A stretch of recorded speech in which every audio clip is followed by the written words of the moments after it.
Here at the Free Library of Philadelphia, and I want to welcome you to our Central Library in Montgomery Auditorium. So there's a process. Make sure your cell phones are silenced so the noise doesn't go off during the conversation. You know that there's no flash photography during the conversation as well. And of course, there's a book signing that takes place upstairs in our lobby. And don't forget that most of our author events are also offered as podcasts at freelibrary.org. So many of you already know this, but the Free Library is dedicated to advancing literacy, guiding learning, and inspiring curiosity, from its award-winning author series to its thought-provoking programs and life-changing resources for all ages. Many of the library's most beloved programs and services are made possible only with the help of your private support. A gift of whatever amount you are able helps the Free Library transform lives. So please make your gift online at freelibrary.org/support. It is now my true pleasure to introduce Orhan Pamuk, Turkey's most popular writer. Mr. Pamuk has followed many paths as an architect, artist, journalist, before choosing writing, yet his writing shows that he is truly all of these things, constructing artful stories that highlight the vibrancy and texture of his native Istanbul. With a writing career that has spanned decades and produced his own canon of Turkish literature, he has achieved international acclaim, including a multitude of honorary doctorate degrees from universities around the world. And in 2006, as we all know, he was awarded the Nobel Prize for Literature, making him Turkey's first Nobel laureate. His new book, A Strangeness in My Mind, weaves a tale of an Istanbul street vendor's dreams of success and an ethereal woman. The Independent, one of Britain's top newspaper, compares him to James Joyce, saying that in his new work, he holds a looking glass up to his city. His talk tonight will be in conversation with Carlin Romano, a critic-at-large of the Chronicle of Higher Education, and professor of philosophy and humanities at Ursinus College, who has also served as a literary critic at the Philadelphia Inquirer for 25 years. We are so pleased to have them both with us this evening. So, ladies and gentlemen, please join me in welcoming Orhan Pamuk and Carlin Romano to the Free Library.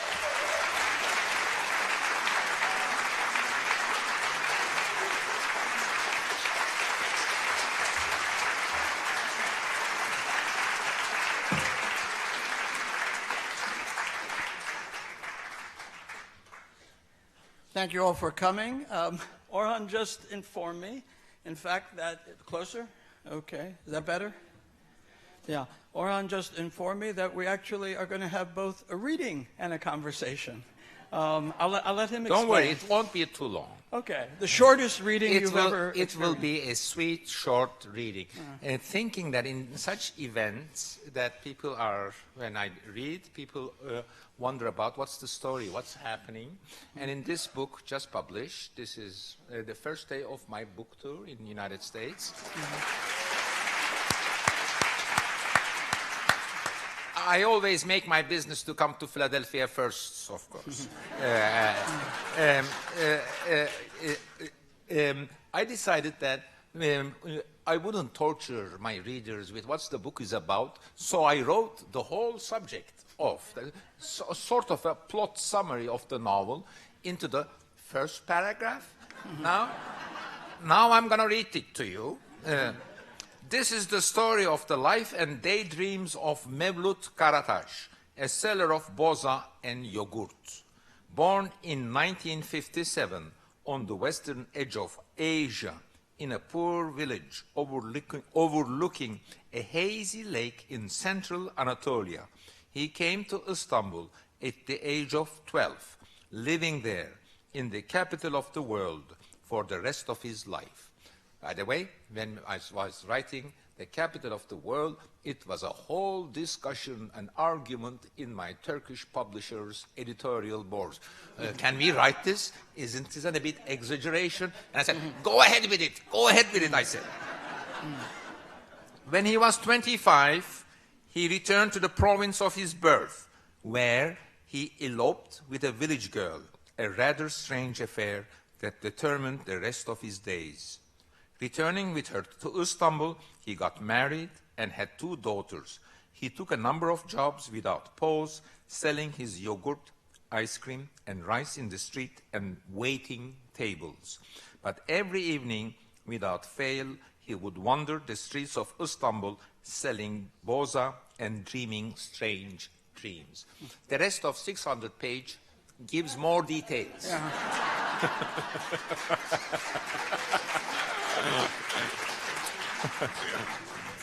I was going to say, I've read this book, and you left out a lot. You know? Okay. Those marriages? Okay.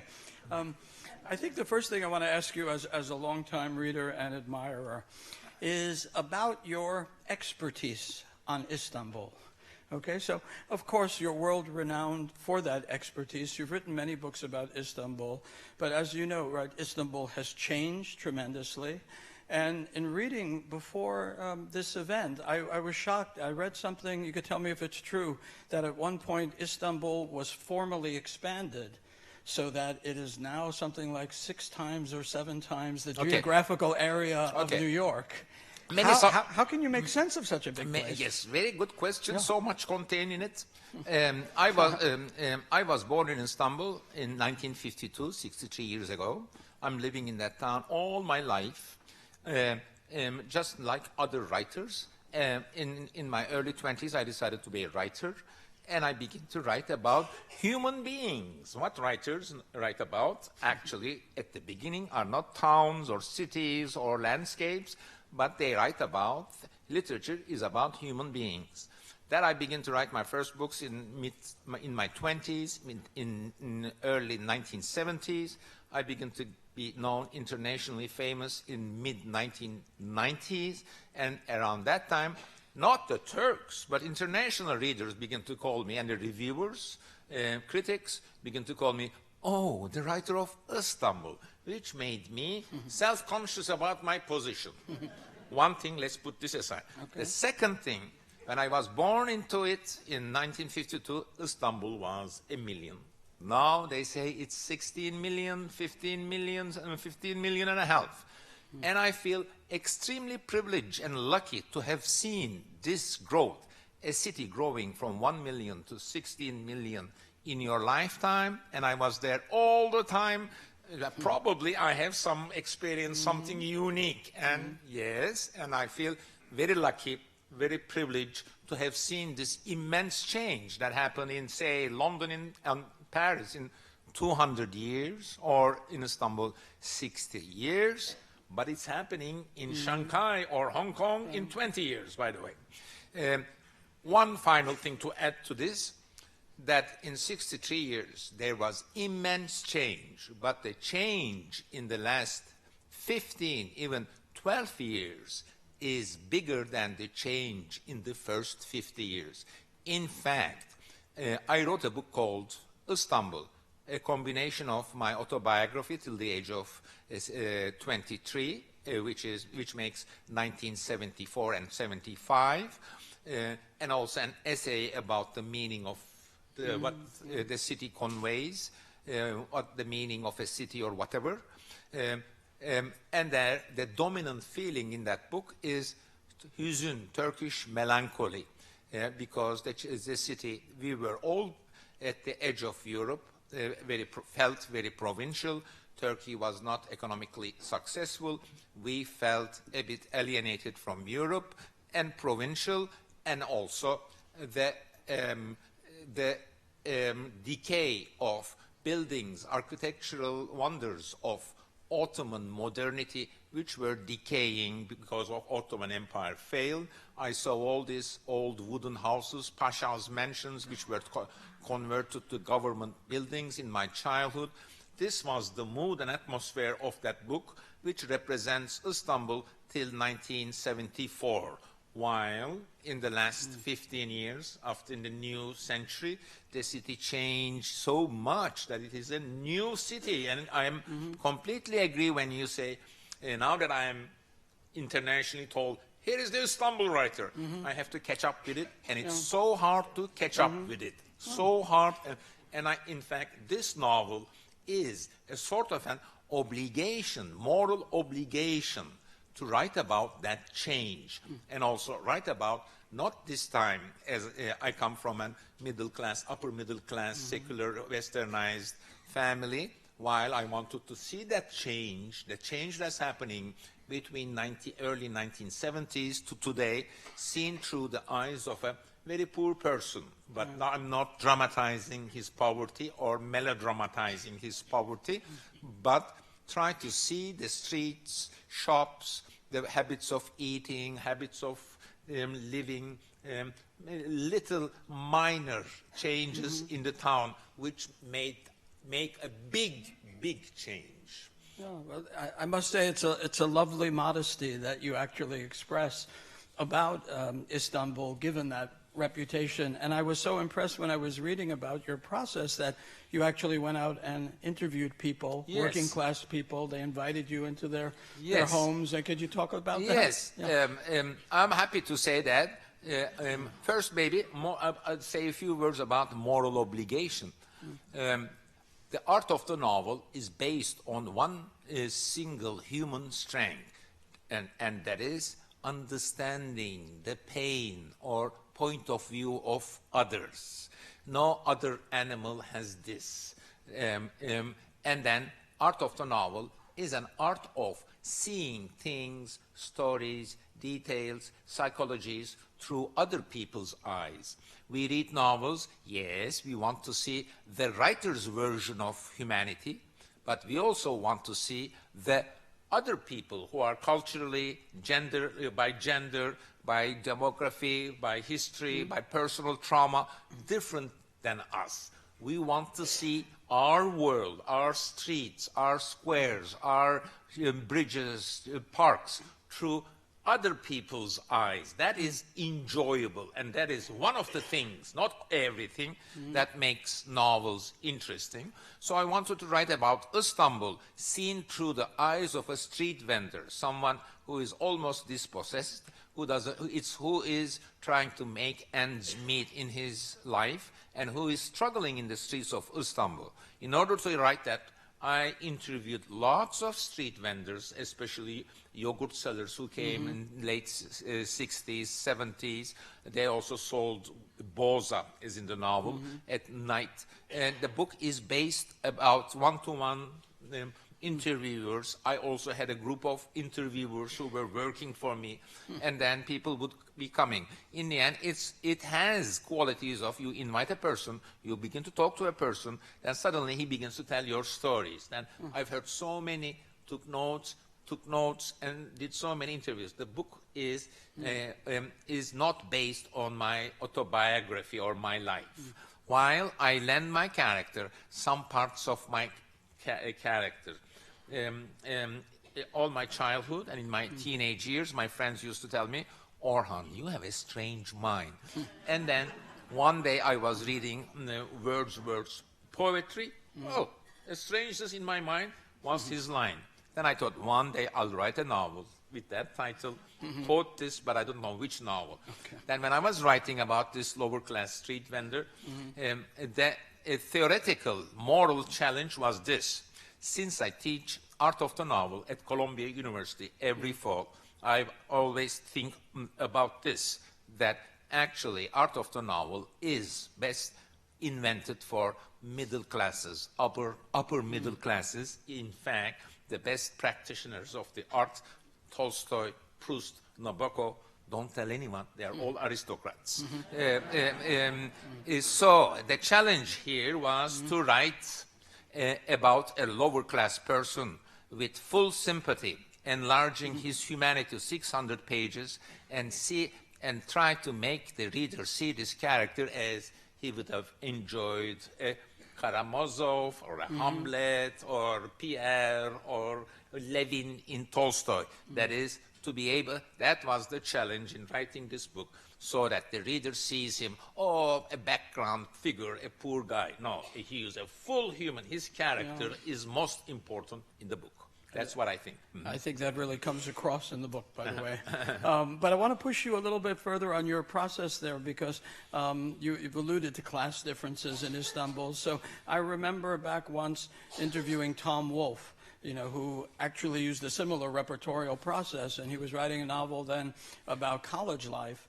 And he said, well, I can't do it myself. I got my daughters to do it, because if I tried to do it, they'd say, oh, famous Tom Wolfe, and it just wouldn't work. Yes, I understand that. So in your case, and I think this is true in a lot of countries, I'm sure educated Turks all know about you, but I'm not sure that the Bose seller would know you. Would they Yes, just say, that's a good question. This guy, his name is Orhan. He wants to come upstairs and talk to us. What do you think? Yes, good one. Some people know. A typical Bose seller wouldn't know me, but he would know if I tell him I'm writing something about Bose sellers, he would immediately say which newspaper.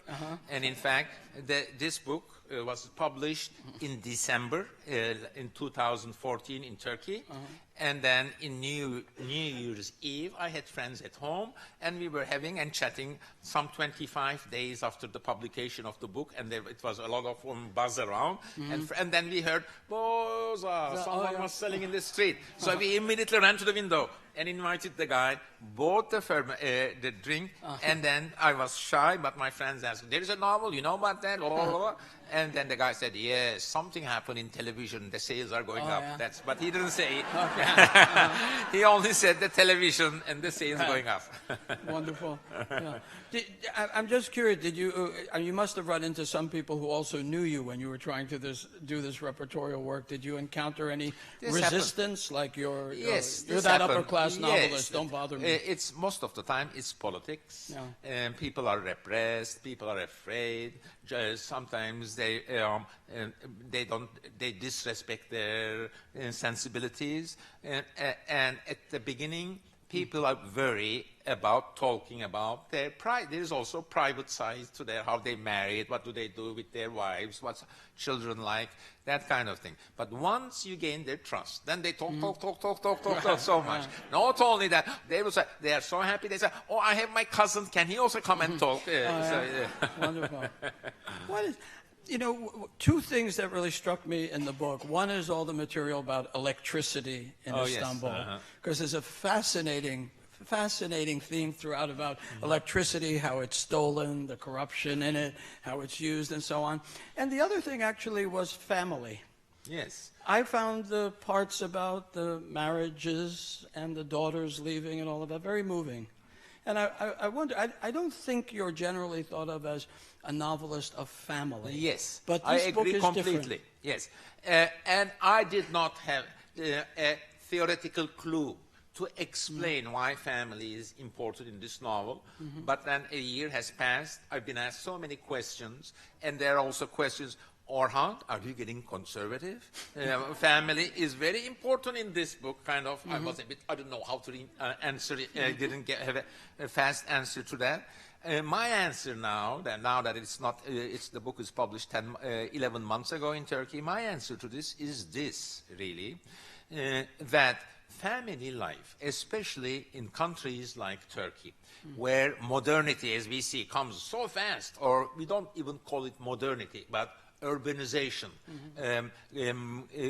breaking away from the traditional village life. Suddenly, in 60 years, so many people come, and these are families. First fathers come, then fathers, uncles come, then they say, so the male children come, then maybe mother and daughters come, so forth and so on. And then these people come with the whole bag of cultural, religious, ideological, unmodern things. And they are lost in this city. And also in poor countries, there are not social institutions that will, libraries, groups, whatever, that will make them feel at home in the city. The city does not have that kind of central planning in all, even in Western world. In all non-Western world, it's really a jungle that you're there, but no one is helping you. The only people that you feel secure with is the family. Then, as Mevlut, my character, does, even your cousins and uncles are very bad politically and horrible people. You attach them, maybe they help.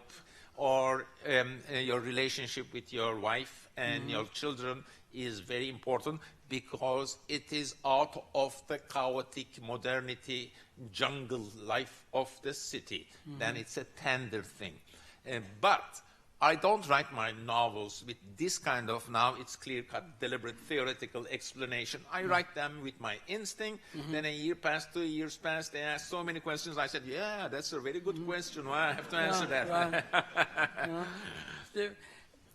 One of the things that becomes clear through the book is what a good person your protagonist is, Yes. right till the end. So he's resisting corruption, he's resisting forgery, and he ends up further down the scale. While on the other hand, he's not completely politically correct. Yeah. He is happy getting along with his almost fascist right-wing cousins. And he is also, although he is well-meaning, sometimes not treating his wife when she wants an abortion. He is not alert, and he doesn't. So he does a lot of, he is well-meaning, and compared to, I think, compared to a normal Turkish man, Mevlut is a good man. Yeah. We have to also say that. But but don't tell anyone. We have this phrase in English: "Nice guys finish last." Yes. And I just wonder. I mean, you get a sense in the book, though, that because of his virtue, most of the time, he ends up not where he might have been. Yes, but on the other hand, now that we're talking about this, that he's a good guy, while all his friends or cousins, everyone who came from the village in the same years as he did, they're all rich and happy and also a bit vulgar and not elegant as he is. So I don't want the message of this book is decent people don't make money. That's not the message. It is more complicated. Also, it's, I would love to criticize the rich, upper classes, so forth and so on, but not with that kind of criticism.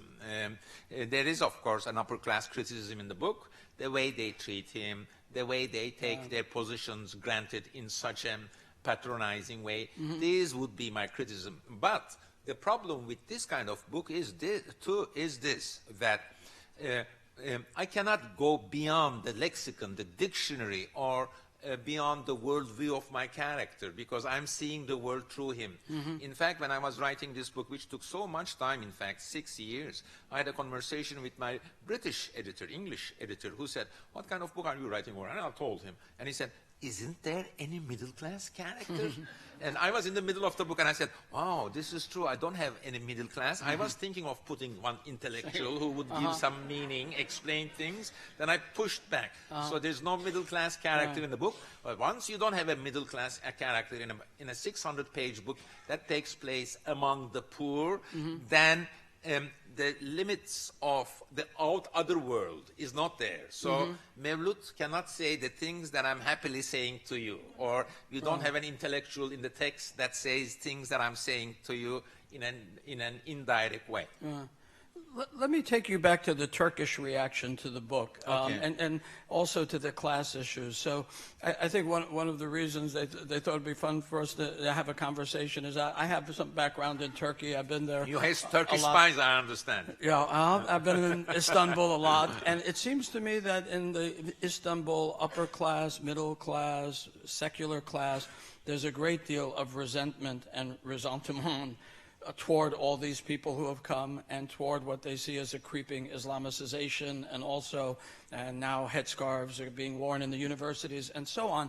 And so I could imagine one sort of upper class Istanbul novelist writing a novel that was kind of ugly and resentful and nasty to those people, completely not the novel you have written. But what I want to ask you is, what was the reaction to the novel? This one?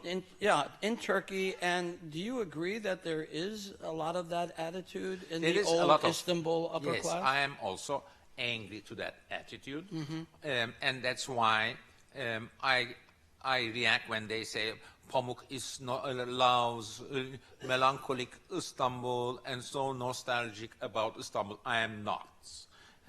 In fact, it's a moral duty. The town has 1 million people, and then some 15 million added to that. You need to have buildings for that, right? And once you need to have buildings, that means architectural landscape of the town will change. There will be high-rises, or and once that's done, you cannot say, "Oh, I miss my 1 million Istanbul. How happy we were then." it's very limited, very egoistic vision. While, I must confess, I have some of it. But I also try to spend an intellectual effort to balance it, to be fair. In fact, this is very parallel to a novelist's moral attitude. You have to see the world through other people's point of view. That is the joy of reading and writing a novel. Yes, there are upper-class people who are upset by that these people are coming from Eastern Turkey. Well, they're cooking your food, they're the poor Kurds, or they're lower-class people. This is one thing. There was another question you were saying. How was it accepted? How the press, Hürriyet, Milliyet, Hürriyet, Milliyet, they all loved the book. One reason, in the end... You can trust him on that. One reason is that the proof of it, that this book broke all my sales records. Previously, my best-selling book in Turkey was My Name is Red. And this, wow, maybe Turkish book industry is booming. Everyone had it, we enjoyed it, it broke my sales record, and also the media was sweet and nice. Probably my political problems a bit passed away. Maybe they felt also, some of the bad guys felt maybe a bit guilty. So there are the constant standard enemies, but that happens to all authors. In the end, I'm very happy. Also, the subject matter. Lots of people told me, because my previous books were about middle-class intellectuals or upper-class secular rich families, this time it's the everyman, right? Selling things, and people like the quote modesty of it and identified with the character more, who is acting and behaving in terms of culture, religion, connection to some rural Anatolian grandmother left there, that these details also address the hearts of Turkish readers, I think. Yeah. Well, I want to ask you a couple of more literary questions, but I'm going to, I guess, move toward a political question and preface it by saying this. Many times when one reads articles about you, you get the impression Pamuk doesn't like to talk about politics. Keep it away from politics. But you have talked about politics over the years, and you paid a price for that, and so on. In this book, the politics seem to me a kind of backstory. The things are happening, and even the natural events like the earthquake or so on, or Erdogan becoming, mayor of Istanbul and things like that, but they're never in the forefront. The characters are just kind of reacting to that. Is that a conscious choice of yours now? Okay. I mean, that cliche of you is not wanting to talk politics anymore. Yes, okay. First, the cliche is about this, that you spend 6 years writing a novel like this, and then you go, say, Italy or Philadelphia, and then you're very eager, your book is published, it was successful in Turkey, you hope the same happen here, and and then the first question, what do you think of Erdogan? Right. And I complain about this. That was my seventh question. Okay. I complained about this to Umberto Eco, who is my friend, and invited me to Bologna. This is, and he said, they're asking me about Berlusconi all the time too. So it's inevitable. But if you don't get around it, then it seems also, especially in Turkey, that it's I worked for 6 years to make a comment about Erdogan. I don't like that. Also, if you don't give an answer, it looks as if you're so much suppressed by bad Turkish politicians, and you're even scared to give an answer. It's not like that, too. So you have to maneuver a way.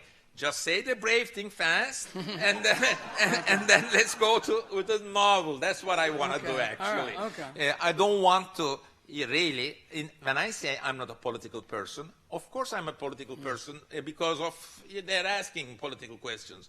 But by motivation, I'm not a political person. But now that I'm a famous writer for the last 20 years, they ask political questions. How can I say, no, don't ask. It's like, so in the end, I give the fast, quick, strong answer. Then we go to what I like more about politics, which is novels.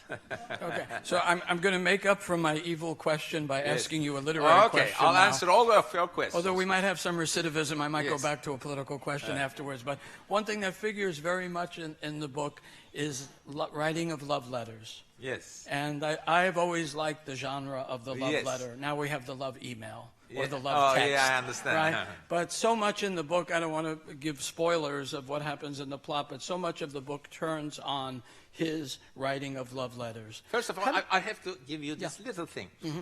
There is 2 subjects in the book, that is writing love letters and also finding names for your children. Right. And there are books for that in Turkey, and I understand in many countries too. In Turkey, I have all the collection of Finding Name for Your Children because I'm a novelist, and so I have all of them. Okay. I use all of these books. I thought you made them up. Okay. No, there are nationalist, political Islamist, or modern, or very traditional from groups that come. Okay. As for love letters, there were so many books how to write a love letter, and I really these pages are based on these books. You not did my that research also. Yes. Okay. Yes. Yeah. Okay, I'm sorry to interrupt. No, but what I mean, do you think it's still, their lives actually depend on those letters? I mean, the way their lives, play out. Is that a living genre in Turkey?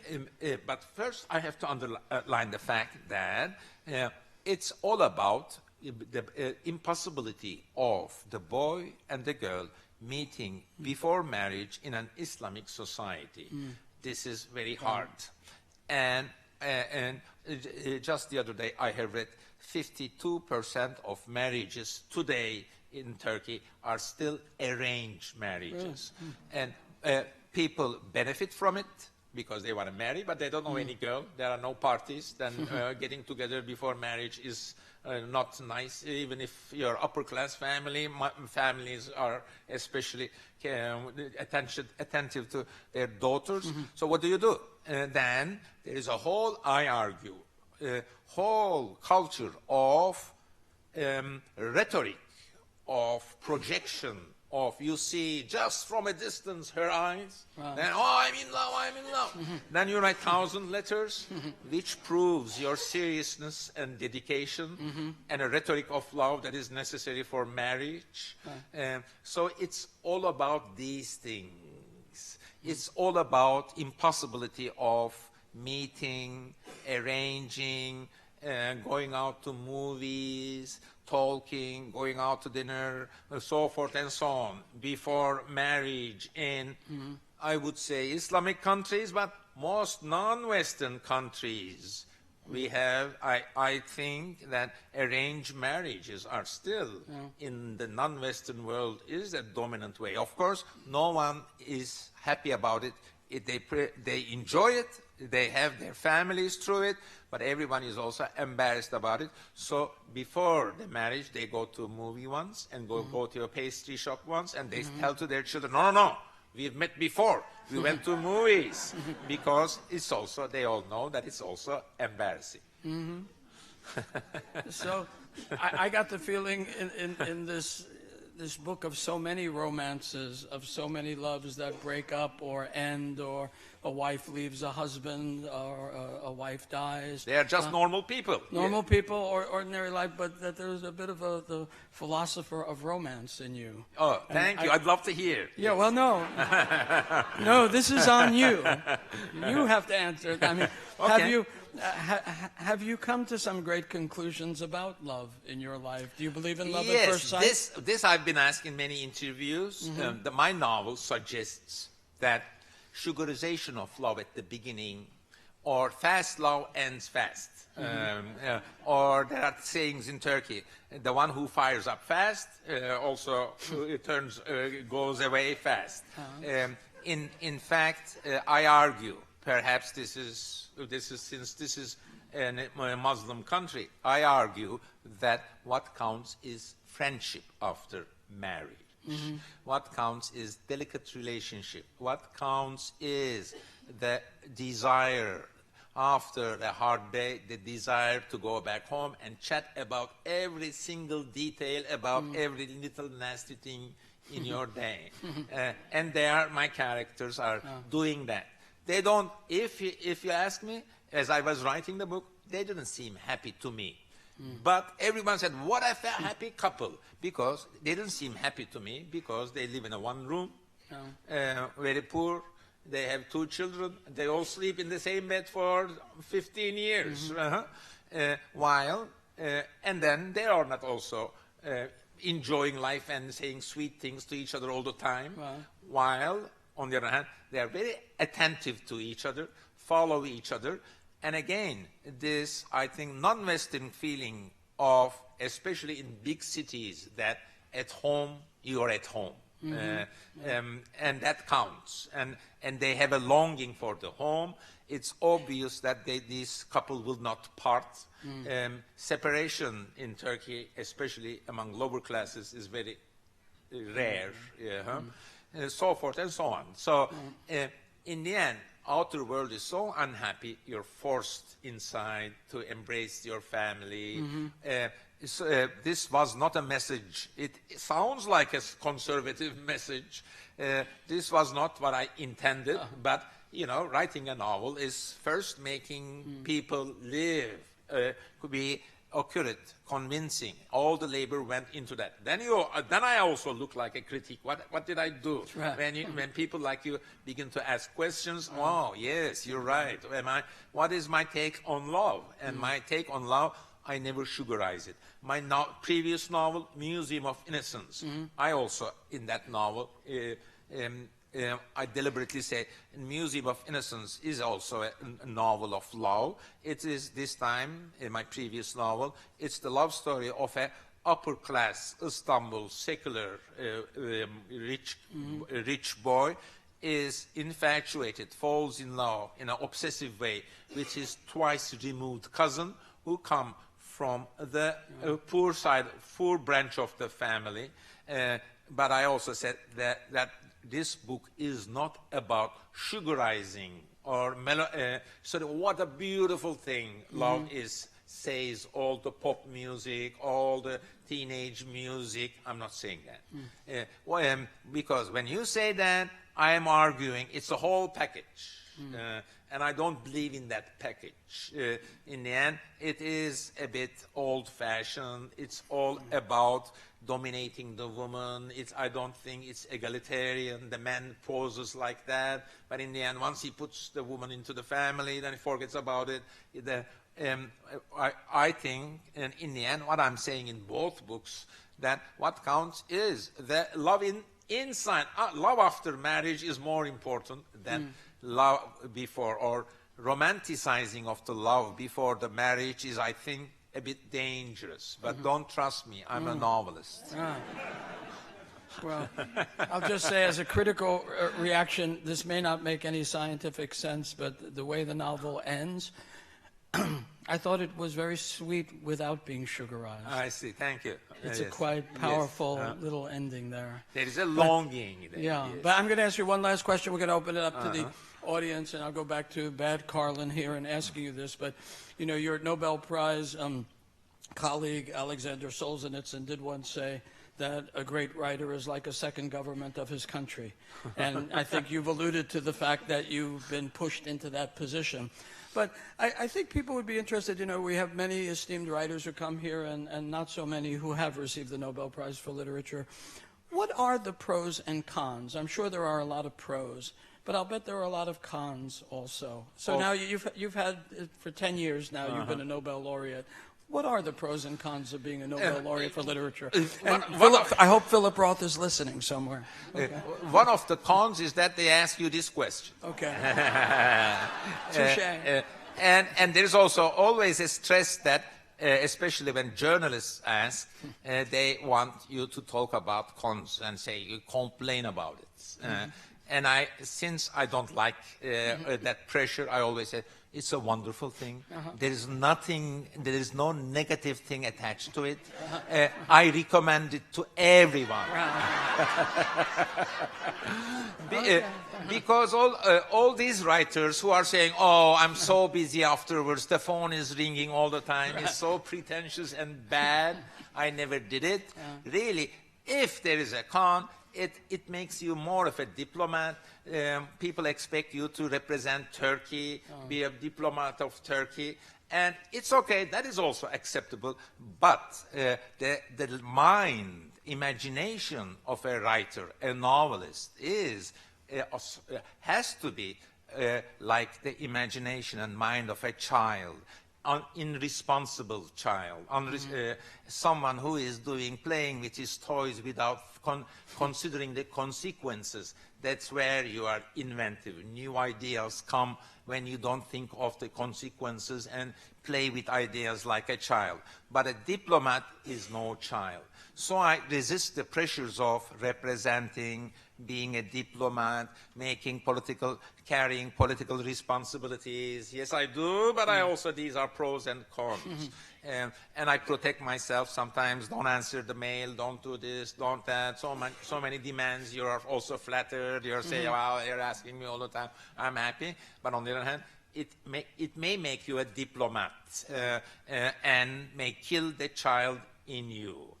So I resisted and did my best to protect the child in me who dreams of all these scenes, who is happy thinking about strange things. That's what makes me going. Well said.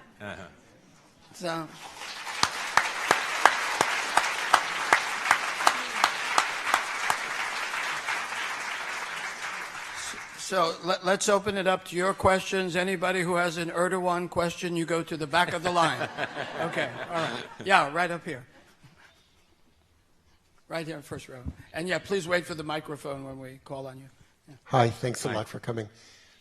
Could you tell us maybe the most important thing you know now about writing fiction that you wished you had known when you were 20? That you wished you had known when you started, when you were 20. I wish to know. So, what do you know now about writing fiction that you didn't know at the beginning? I see. Yeah. Okay. Not much, really. A sense of this kind of problem will arise as I write this book. I have an experience of facing normal fictional problems of any fiction writer. That is, you're writing something, it's not as good as you thought it would be. I am not panicked and demoralized fast. I know this is normal. I know how to evade it and attack it in some different angle. But at the beginning, and if I am teaching at Columbia University, not creative writing, but occasionally go to creative writing courses because I'm not English is not my mother tongue, so ethically I shouldn't teach. Go over students' workshop. But I can teach how to write a novel, what's the structural organization, or more important, creative writing department should, as a human being, it's a long struggle, how to continue that struggle. It's a fight. So one thing I learned and this is almost my 40th year writing fiction, is that even if there's a problem, even if there's an attack, political or literary, if so many things happen in a novel, you organize a novel, then you come to a place where you cannot write, what is sometimes called writer's block. I'm not worried. I know this is normal. I had in 40 years hundreds, thousands of these problems. Yes, at the beginning I was getting demoralized, panic, saying, I won't write fiction. Now, another problem. I'll solve it. Don't worry, Orhan. I had that experience. That's the only thing I have. The rest, really, it's just like starting again. Maybe I have a sense of also, I want to talk about this, I want to talk about that, I want to cover these details. Now I can say, that will take 15 pages. When I first started, I would say that will take 2 pages. Or I wouldn't predict that. Now I predict that too. Okay. Other questions? Yes. How about there on the aisle? Yeah, with your hand up. I was just curious. This book took you 6 years to write. I just finished My Name is Red. Could I just ask how long that process took you? There is at the end of the book, I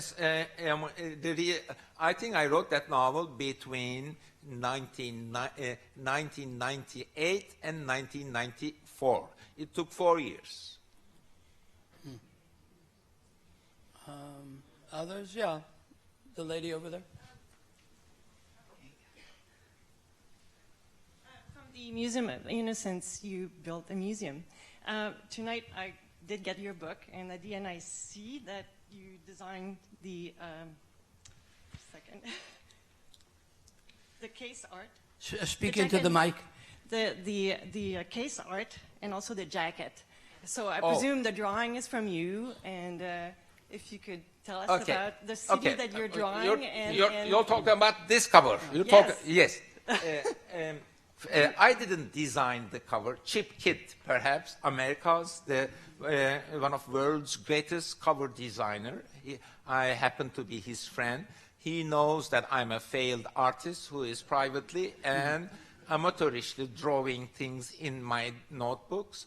And since I showed them to him, he said, why don't you send me some material? I will design the cover through your drawings. Then he also edited me, asked me to do things, do a painting like this, draw something, draw the face of your character if you can. So we met every fall, we meet in New York. And for this cover, we did a lot of work through internet. And I was sending Chip Kidd things. Then he was designing the cover, making holes, doing strange Chip Kidd things. We work together. I'm drawing, but he is the designer. The cover, although these are my drawings, it definitely Chip Kidd cover. Very beautiful cover. But you should show them though. I hope any of you who buy it take off the outer cover though and see how beautiful the book is here. You know, the way books were made in the 1920s and 30s when the cover was actually. And there's a line late in the book, right, when Mevlut says what it would be like to see the world from the top of a building. And I was wondering if that was maybe what you're but thinking. that's something I did, but it's not an illustration. It could also be William Penn on the top of City Hall. I don't know. We had a building like that. Yeah. Other question? All the way in the back there on the aisle? Yes.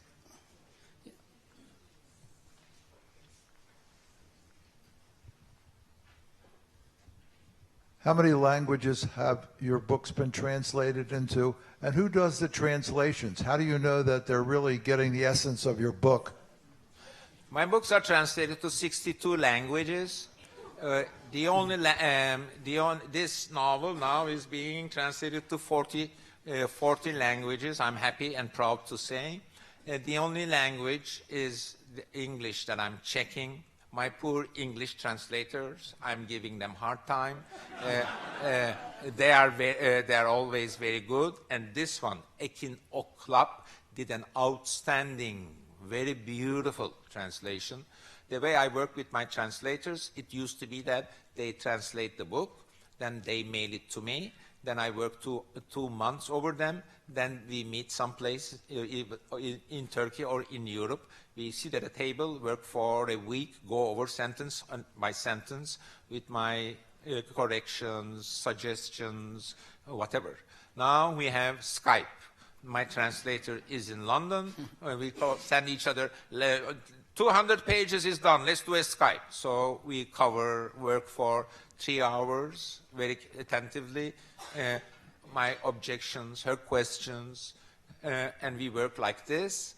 Then it's not finished. Then there's the American editor going over it. Then sometimes questions come from this time the editor and the translator. This time London and New York Skype. Then there are some questions coming from their conversation. It's like that. And then I'm very happy with this translation. I'm very grateful to all of my translators, but I hope they are not angry to me because I'm really reading very carefully what they translate. You know, I'll come to a question in a moment, but you're jogging my memory. It seemed to me I read years ago that your translations, aside from the English one, are done from the English rather than directly from the Turkish? Yes, is that true? Turkish is it's strange and hard language to know and not very popular except among the Turks or Turkic peoples. So even, you know, they gave me a prize, but my early books in Sweden were translated from English. In many countries in Latin America, unfortunately, say in Vietnamese, I'm probably being translated in these 60 languages, 62 languages. There are probably still some 10 or 15 languages where they translate my books from English, sometimes as German. Why? Not because, say, there is no one in Japan who can translate from Turkish to Japanese, but these people who know Turkish may sometimes are not well versed in Japanese.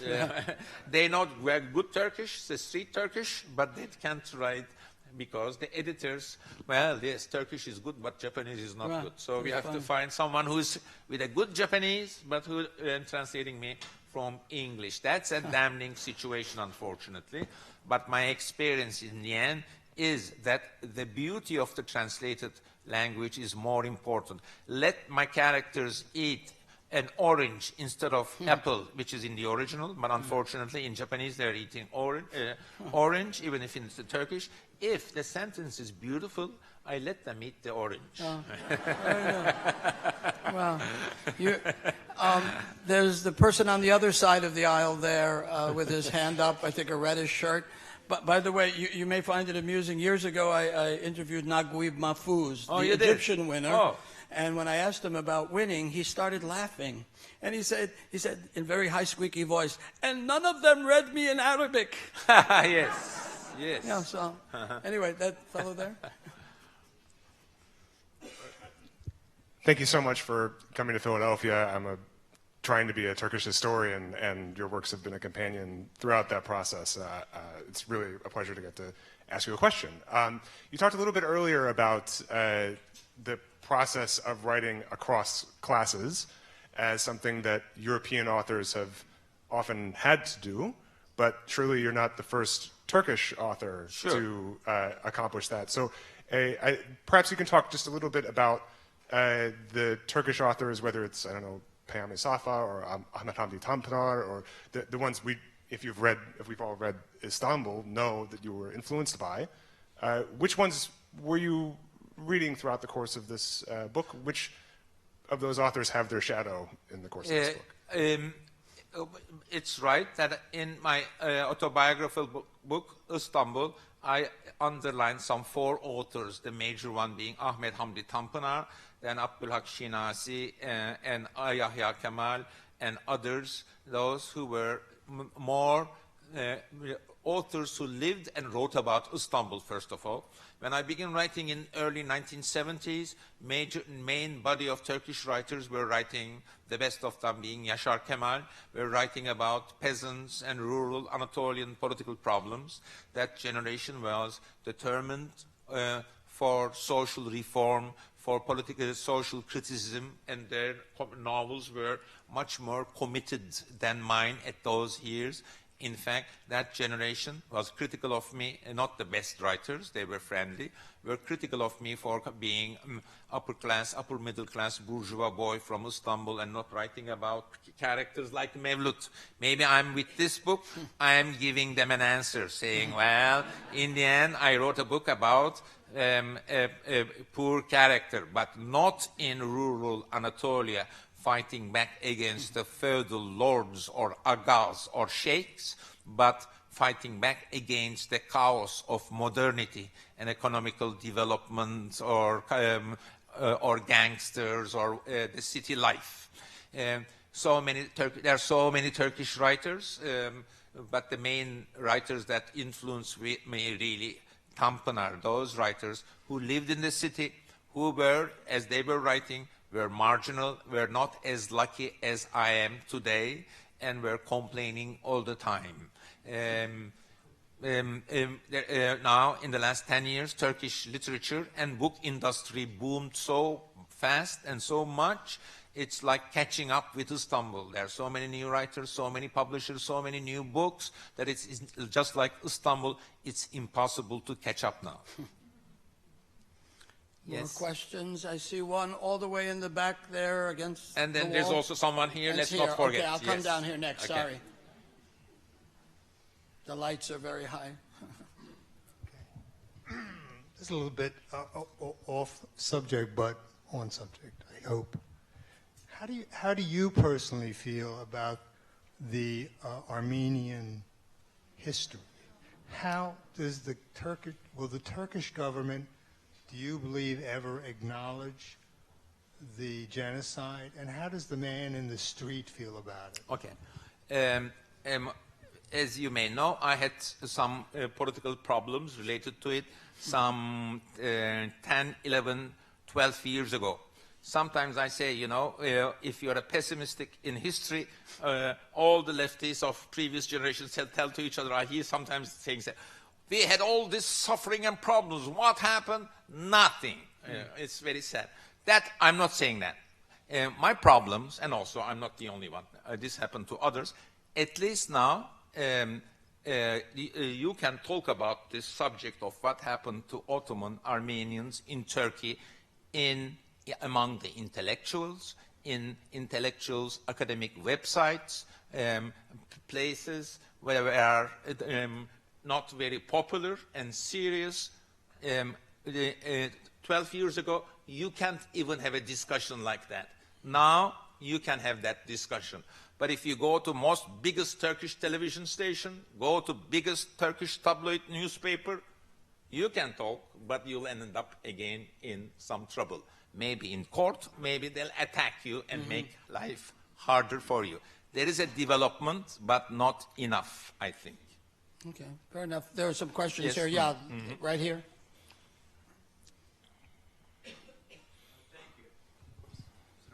Is it on? Yes. Yeah. Bizim başkentimize hoş geldiniz.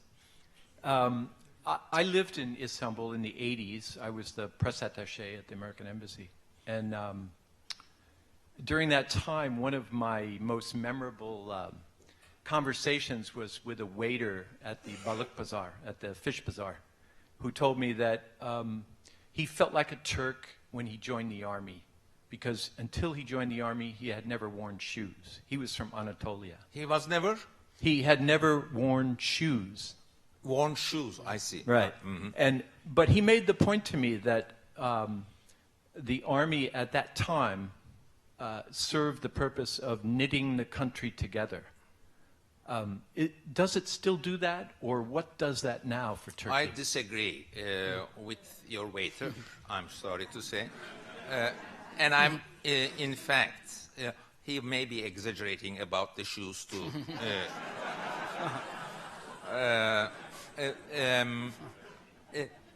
It's not a very democratic idea that if you let the country and everyone has free speech, it will fall apart, and army should rather suppress and close the mouths of the people. That's an old-fashioned idea.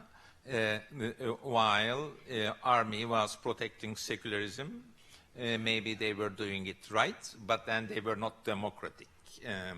Anyway, these are all discussions. Now, today, Turkey is not traumatized by these problems, but more traumatized by Erdogan's increasing authoritarianism. These things that you tell us belongs to 1980s, 90s. Now they're a bit past. So we've gotten the signal for the last question. One last question. Anybody? Right in the middle here. Somebody can get the mic to that person.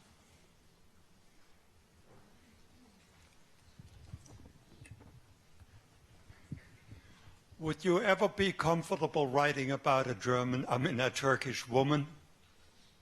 Yes, and I did that a lot in this book.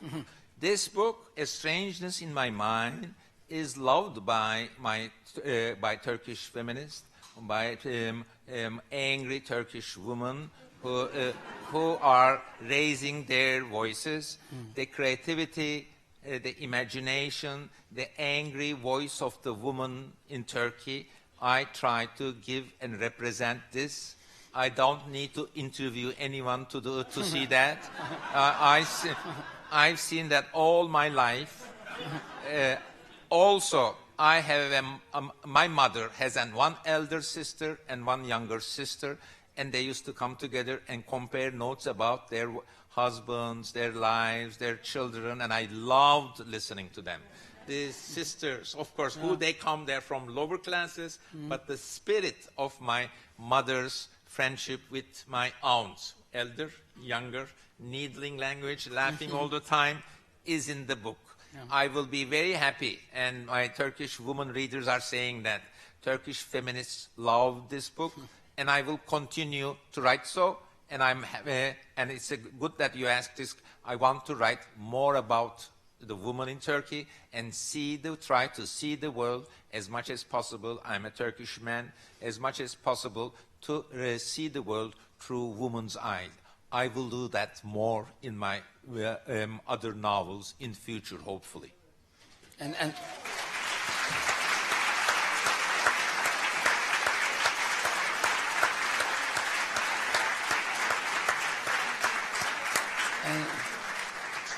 having just read this, I want to confirm that the strangeness in the mind is not just in the minds of the male characters. Yes. Right. The wonderful Orhan Pamuk.